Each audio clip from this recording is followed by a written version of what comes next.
जय श्री कृष्ण। स्वागत है आप सभी का मेरे वास्तु ज्ञान गंगा यूट्यूब चैनल पर। दोस्तों, जन्माष्टमी के दिन घर में रखें ये चीज़ ला करके, इससे घर में भरपूर धन की प्राप्ति होगी। जीवन में कभी भी धन की कमी नहीं रहेगी। कृष्ण जन्माष्टमी का दिन सबसे बड़ा दिन होता है। इस दिन भगवान कृष्ण का जन्म उत्सव मनाया जाता है। कृष्ण जन्माष्टमी के दिन तुलसी माता की पूजा का बड़ा महत्व होता है। जो व्यक्ति तुलसी माता का पूजन करते हैं और तुलसी माता की जड़ का प्रयोग करते हैं, साथ ही एक जड़ और मिलाकर के घर में रखते हैं, उनकी हर मनोकामना पूरी हो जाती है। कृष्ण जन्माष्टमी के दिन ये 5 चीज़ें घर में ज़रूर रखनी चाहिए।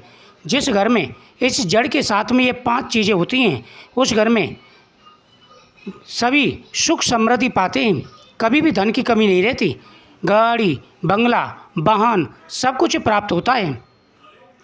कृष्ण जन्माष्टमी की रात को आपको इन चीज़ों का पूजन करके भगवान कृष्ण के सामने रख देना है।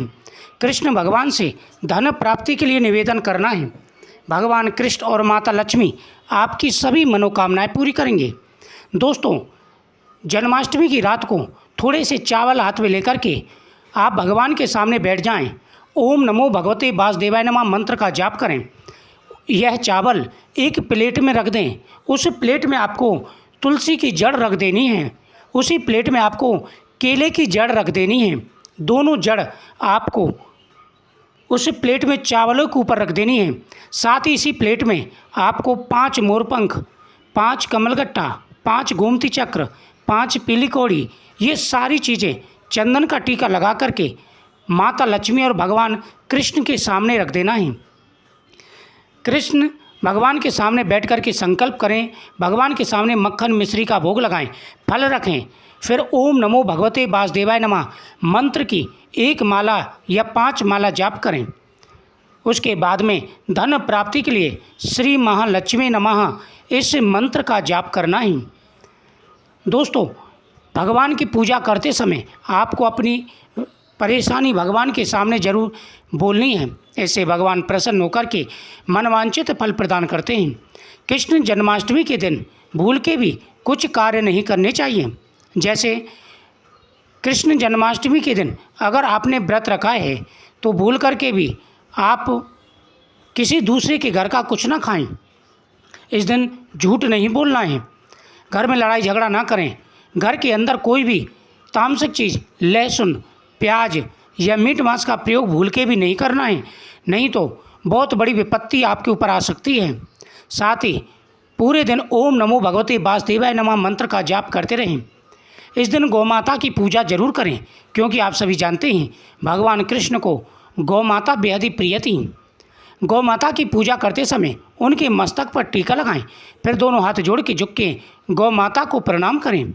गौ माता के गले में माला पहनाएं, फिर गौ माता की परिक्रमा करें और गौ दूध से भगवान कृष्ण का अभिषेक करें। अभिषेक का जो जल है वह आपको संभाल करके रखना है। अभिषेक का जो जल है वह संभाल के रखें, क्योंकि इस जल को जब भगवान को स्नान करा लें उसके बाद में पारण करने से पहले ये जल पीना है और थोड़ा सा जल इसमें से घर में छिड़कना है। कृष्ण जन्माष्टमी के दिन भगवान के सामने आपको दीपक जलाना है। चौमुखी या 5 दीपक जलाएं। भगवान की आरती करें। भगवान के सामने बैठ कर के थोड़ा सा समय आपको जरूर निकालना है। ओम नमो भगवते वासुदेवाय नमः मंत्र का जाप करना है। भगवान के सामने बैठ कर के आपको श्री महालक्ष्मी नमः मंत्र का भी जाप करना है। जो चीज़ें आपने प्लेट में रखी हैं वह रात भर भगवान के सामने रखा रहने दें। उससे पहले हाथ में जल और पुष्प लेकर के संकल्प जरूर करना है। पूरे विधि विधान के अनुसार अगर आप ये व्रत करते हैं और साथ ही घर में ये चीज़ें रखते हैं तो घर में कभी भी धन की कमी नहीं रहेगी। अक्सर बहुत से लोगों के कर्ज बढ़ता चला जाता है, टेंशन हो जाती है। व्यापार करते हैं, व्यापार अच्छा नहीं चलता, नौकरी में प्रमोशन नहीं मिल पाता है, तो आपको यह उपाय जरूर करना चाहिए। तुलसी माता की जड़ में सभी देवताओं का वास होता है, स्वयं माता लक्ष्मी का वास होता है। तुलसी माता की जड़ अगर घर में रखते हैं तो घर में कभी भी धन की कमी नहीं आती। साथ ही अगर केले की जड़ और तुलसी की जड़ दोनों एक साथ रखते हैं, पीली कौड़ी, गोमती चक्र, कमलगट्टा के साथ में, तो जीवन में कभी भी उस घर में धन की कमी नहीं रहती, जिस घर में ये चीज़ें रखी रहती हैं। पूरा मंत्र जाप करने के बाद में आप भगवान से क्षमा याचना करें।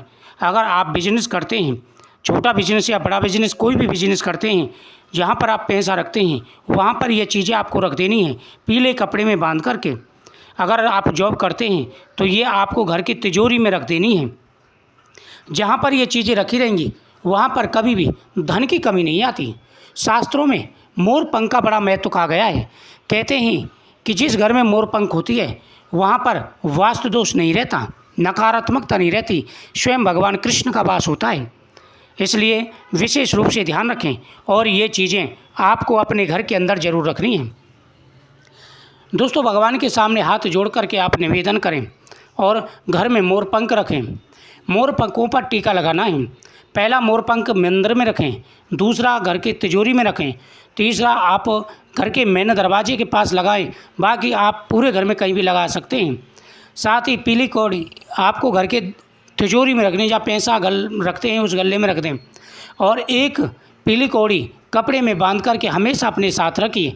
आप कहीं भी जाते हैं आपको सफलता मिलेगी। दोस्त, जन्माष्टमी के दिन अगर आप तुलसी माता के गमले की थोड़ी सी मिट्टी लेकर के उसमें चंदन मिला करके डिब्बी में रख करके उसके सामने मंत्र जाप करते हैं और फिर इसका प्रतिदिन टीके के रूप में प्रयोग करते हैं, गद्दी पर बैठते समय टीका लगाते हैं या जॉब जाते समय टीका लगाते हैं, तो आपको कभी भी असफलता नहीं मिलेगी। स्वयं माता लक्ष्मी का आपके ऊपर वास रहेगा। जीवन में आ रहे सारे कष्ट और परेशानी दूर हो जाएंगे। इस दिन भगवान को मक्खन मिश्री का भोग जरूर लगाना है। इस बार जन्माष्टमी 2 दिन की रहेगी, तो दोनों दिन आप ये उपाय कर सकते हैं। पहले दिन और दूसरे दिन दोनों दिन ये उपाय कर सकते हैं। इस दिन भगवान के जन्म की कथा आपको जरूर सुननी है। इस दिन जितना संभव हो सके आप प्रसाद बांटें, गरीबों की सहायता करें। इस दिन पीपल वृक्ष के नीचे दीपक जला करके आपको 7 परिक्रमा जरूर देनी है। पीपल वृक्ष से एक धागा जरूर बांधें अपनी इच्छा बोल करके, इससे आपकी प्रत्येक मनोकामना पूरी होगी। इस दिन आप भगवान शिव का अभिषेक जरूर करें। पहले भगवान शिव का अभिषेक करें ओम नमः शिवाय मंत्र का जाप करते हुए, फिर भगवान को आप बेलपत्र अर्पण करें। बेलपत्र पर आपको ओम नमः शिवाय लिख करके बेलपत्र पर भगवान को समर्पित कर देना है। एक बेलपत्र पर श्री राम लिख करके भगवान शिव को समर्पित कर देना है। भगवान को खीर का भोग लगाएं, धतूरे का फल अर्पण करें, साथ ही कनेर के पुष्प भगवान शिव को समर्पित करें। भगवान के सामने दीपक जला करके अपनी प्रार्थना बोलें। इससे भगवान शिव प्रसन्न होकर के मनवांछित फल प्रदान करते हैं।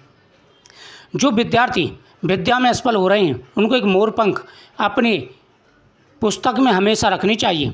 भगवान के सामने से उठा करके मोर पंख अपनी पुस्तक में रखें। जिनकी शादी में अड़चन आ रही है वह मोर पंख अपने साथ रखें। इससे शादी में आ रही सारी अड़चनें दूर हो जाती हैं। मुझे उम्मीद है आपको ये जानकारी अच्छी लगी होगी। वीडियो को ज़्यादा से ज़्यादा शेयर करें, चैनल को सब्सक्राइब करें, साथ ही कमेंट में ओम नमः शिवाय जरूर लिखें। आपकी हर मनोकामना भगवान की कृपा से अवश्य पूरी होगी।